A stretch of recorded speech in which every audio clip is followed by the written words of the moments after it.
Okay, class 9. So we were studying types of mushrooms in the last lecture.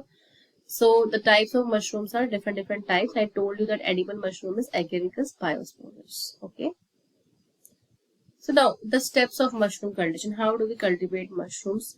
Okay, the very first step is you can see from here making mushroom compost. फिर आप compost ready करके तैयार कर दोगे. Then we will do spawning. Then we do casing. Then pinning and then cropping. Okay. So we'll do it in detail. Like what is composting? We are preparing the compost for the production of white button mushroom.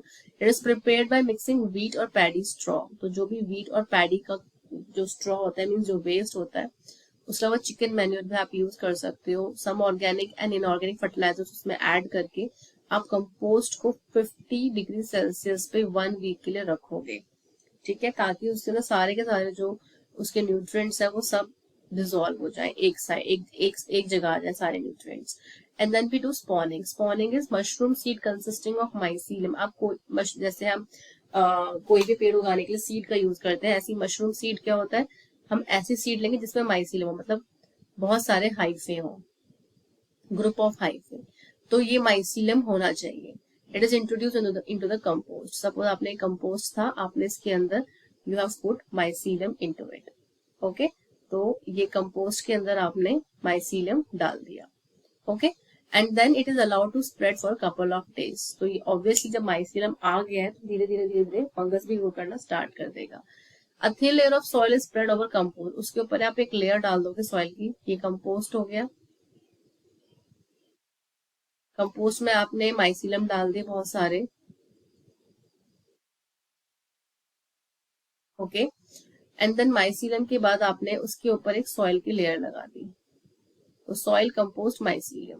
Because soil क्या करेगा, it will support the growing mushrooms and it will provide humidity to the compost. Okay, and it will also prevent quick drying of compost, क्योंकि अगर हवा के contact में compost आएगा तो बहुत जल्दी ड्राई हो जाएगा.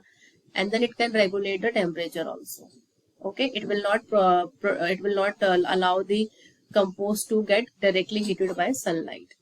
Then the cropping and harvesting. So cropping and harvesting is another step in which mushroom growth takes place and we can harvest them. Okay, so हम harvest किस स्टेज में, जैसे माइसीलियम अगर ग्रो करता है, 3 स्टेजेस में ग्रो करते हैं फंगस. 2 to 6 वीक्स में माइसीलियम ग्रो कर जाता है. ठीक है, और उसके बाद 2 to 6 वीक्स के बाद टाइनी पिन हेड्स आ जाते हैं, छोटे छोटे हेड्स बनने लग जाते हैं, जिसको जैसे सपोज ये माइसीलियम है, छोटे छोटे ऐसे हेड्स बनने शुरू हो जाएंगे, टाइनी पिन हेड्स. उसके बाद बटन स्टेज आती है, मीन्स ये पूरा का पूरा एक मशरूम बन गया, button mushroom.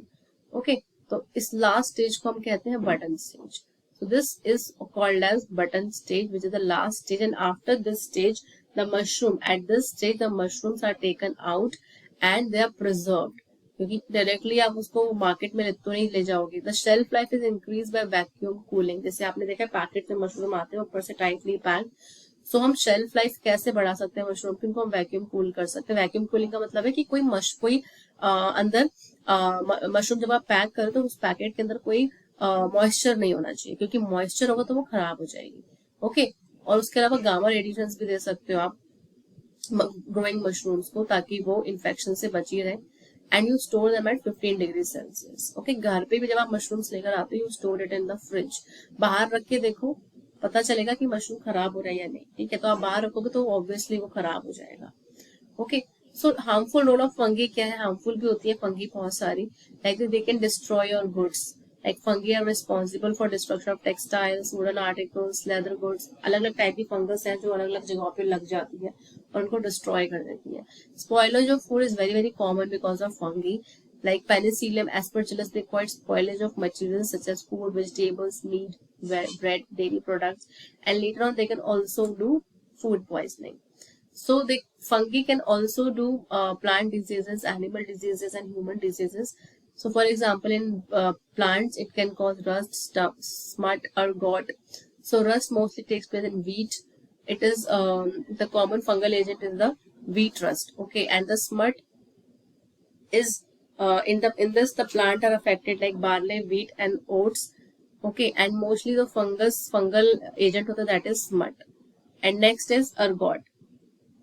Ergot, in this the plant affected are corn, rye, wheat, bajra. Okay, so these are the plants which are affected by ergot, and the most common fungus is Claviceps purpura, which causes the ergot. Okay.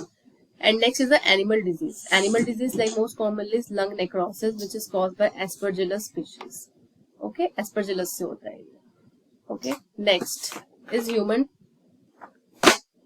disease. So human disease like athlete foot, ringworm, candidiasis. Okay, so athlete foot is mostly caused by Trichophyton rubrum. In this, the symptoms will be itching, peeling of skin of foot. ठीक है, तो उसको athlete foot कहते हैं. Ring warm, ये बहुत common infection है. ये ट्राइकोफाइटन और माइक्रोस्पोरम जैसी फंगस से होता है. ये स्कैल्प पे भी हो सकता है, नेल्स पे भी हो सकता है, फीट पे भी हो सकता है. इनसे अब इसमें क्या होता है रिंग वर्म में कि जब भी ये कहीं होगा तो आपको इचिंग होने लग जाएगी and that area will be affected. Okay, and it will cause a red patch.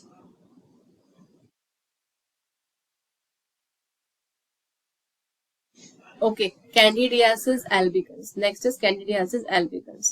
तो एल्बिकन्स क्या होते हैं? Candidiasis albicans is a fungus which causes candidiasis and it is very very common. Okay, it affect skin, mucosal membrane. Mostly candidiasis human females में होते हैं. Human females में जैसे the vaginal area, it is most commonly infected with candidiasis infection. And उसके अलावा candidiasis can also take place on skin पे भी infection कर सकता है. म्यूकोजल मेम्ब्रेन इसलिए बोल रहे हैं बिकॉज जहाँ म्यूकस होगा, ठीक है, जैसे फॉर एग्जाम्पल आपके रिप्रोडक्टिव एरियाज में. ओके, एंड उसके अलावा म्यूकोजल मेम्ब्रेन लाइक माउथ में, ठीक है, तो उन जगहों पे कैंडिडियासिस हो सकता है. Clear to all of you? I hope that was helpful to all of you. And if you have any questions, then we can discuss it over like in any class we can discuss this. And I will shortly provide you the questionnaire of this chapter also in the PDF form, and you can try out those questions. Okay, we have completed economic importance of bacteria and fungi both. Please go through your books also. And if you have any doubts, then you can come up with the doubts also. Okay, clear to all of you? Bye. Take care. Class 9.